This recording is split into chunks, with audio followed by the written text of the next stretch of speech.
Hi again, Panther fans, and welcome to the Georgia State Sports Update.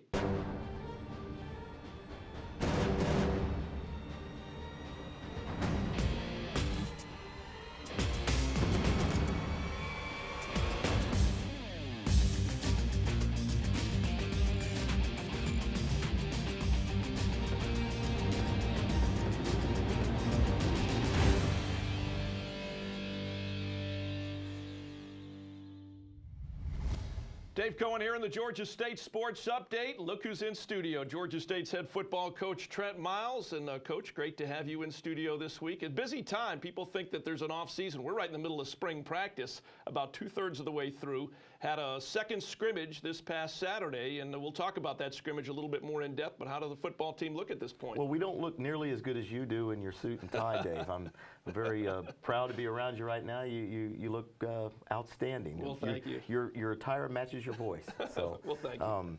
I think they look well. We are doing a good job of keeping guys healthy so far. We've got a few practices left in the spring game, and we're developing as we go. We really made a big emphasis on skill development, on fundamentals and techniques. We have a pretty good grasp of the system that we want, a lot of returning guys, so it's time to just work on individuals and get better, and that's what they've done. They've had two really good scrimmages so far. One of them, the offense got the best of the defense, and the other one, the defense got the best of the offense. But for me, it was a win-win, and then with no major injuries, it's been a very good spring. All right, well, the spring game for Georgia State football coming up on Saturday, April the 16th. It'll be out there at the Georgia State Soccer Complex. Students and Panther fans and alumni, everybody invited. Shuttles will be available from the Commons throughout the late morning heading out there. I think it's going to start right around 1, but you'll want to get out there early for some of the festivities. Should be, weather permitting, you'll be out there anyway, but if we have great weather, it'll be a great event. We're also having a youth day for anyone that is pre-K to 8th grade at 11:30 that our coaches and players will put them through some of the stuff that we do without hitting, obviously. But it'll be a great time for them. Our players will run all the drills. They've organized it, and we'd like to encourage anybody to come out pre-K to 8th grade. It doesn't matter whether it's a boy or a girl. My daughters will be in it. So it'll be a fun time, and the rest of the day to enjoy the spring game. All right, let's talk quarterbacks. You always have to start out at quarterbacks because, as you do, I get a lot of questions. Well, who's going to replace Nick Arbuckle? Well, Nobody. No, you brought Connor Manning in, a transfer in from the University of Utah. You've got Amir Scaife, you've got Aaron Winchester, both guys that have been in the system here for a couple of years. Through the first 2/3 of spring practice, right up through the scrimmage this past Saturday, how have they looked? I think they've looked good. You know, there's some things that we've got to work on, but all three of them have done something to show you that they can do it. Mm-hmm. So it's an intense battle right now. A lot of it has to do with just learning the system and understanding it, because it's one thing to do it on the board. It's one thing to watch it with film or do it through a walkthrough. But when no coaches are on the field and the defense out there and fronts are changing and secondaries are rotating, you've got to think in a hurry. And those are the things that we've got to figure out who can do the best and lead the team. And I think all three of them have the ability to be a leader on their team, lead the team, and be able to be successful at the FBS level. Well, some good work during this prior to spring practice, too, with the returning receivers you got, whether it's Robert Davis or Penny Hart or Keith Rucker, or, any of the other couple of Todd Boyd. You've got a couple of new guys that have come in. Jonathan Ifedi is one. He had a touchdown reception, I believe, in the scrimmage on Saturday. So it helps when you've got receivers, and granted, they got used to being on the receiving end of passes from Nick, but guys that have been there, and as long as they could build that chemistry, it should be another good situation. We've got a good receiving core. They're well coached. Tim Lopano does a great job, and there's a lot of talent there. We're a little thin right now until we get the kids, the young men that we signed that'll be with us in the summer. So it's been exciting to watch. We limit what Robert Davis and Penny do. Right. They're kind of on a pitch count, in scrimmages. They've proven to me that they can go out and play in a game. So I don't want them to go out and risk injury in a scrimmage during spring football. But they're doing a great job of getting better at their fundamentals and techniques and improving their route running and their releasing. And it's exciting to see, because we're a talented football team that can really run. Another guy I wanted to mention, too, and he played pretty well in the spring game on Saturday and actually played well in the AutoNation Cure Bowl, was Ari Wirtz. Ari did a fantastic job for us. He's learning. He's just a freshman this year. Yep. He's still growing.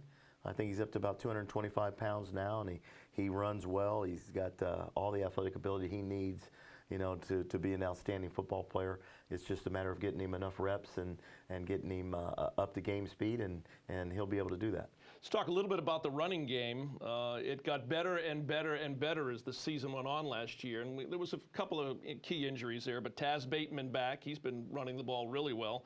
You got Kyler Neal back. You got Glenn Smith. How's the running game look at this point? I think we've ran the ball better than we ever have since we've been here. Yeah. And a lot of that has to do with the offensive line. Right. They're getting better. They're in better shape. They've been in the system longer. They've been going on their second season with Scott Holzoppel, our strength and conditioning coach. So everything's improving in the running game.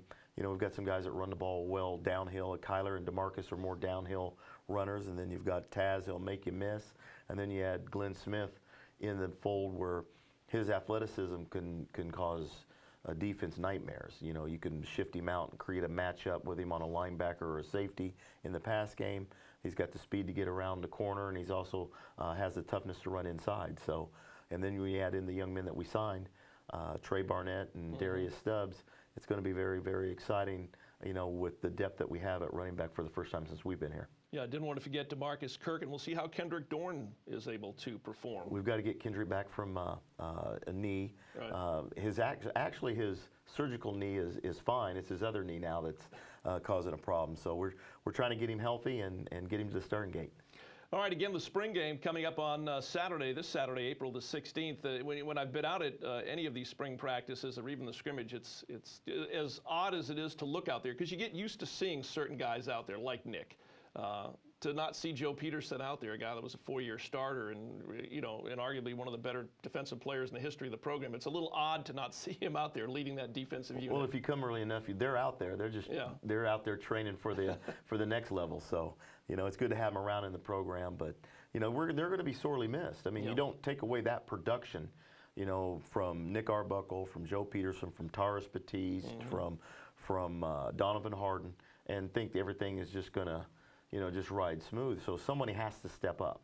Someone has to step in to fill their shoes from a leadership standpoint and from production standpoint. We feel we have the talent to do it, and now we've just got to get them game ready. Another one of the highlights, Coach, from the scrimmage this past Saturday, and you mentioned the defense maybe won the battle in this most recent scrimmage, whereas the offense maybe won it in the first one a couple weeks ago. Antrell Allen had a couple interceptions. Antrell Allen is playing extremely well this spring. He's moved into safety.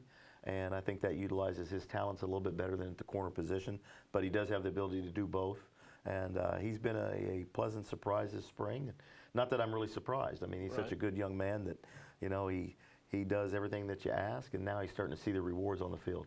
And we mentioned Joe Pete and the fact that he's graduated and trying to play at the next level, but loaded at linebacker with the guys that are coming back with Caleb Ringer. You got Chase Middleton and Ed Kearney. I mean, there's a bunch of names coming to mind, but plenty of linebackers that have played a lot of snaps. Well, we moved Alonzo McGee inside, and then Trey Payne is having an outstanding spring. And we're very excited about those guys. Charlie Patrick, who was a gray shirt freshman that joined us in the second semester, has done very well in the last scrimmage.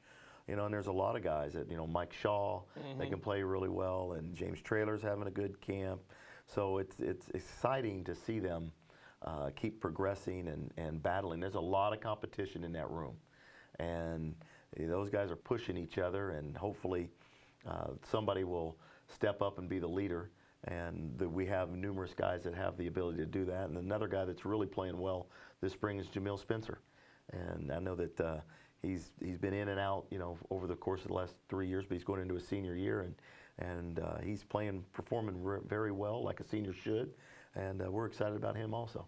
All right, Coach, you ready to take some questions from the Panther fans? I sure am. All right, right now, questions for head football coach Trent Miles.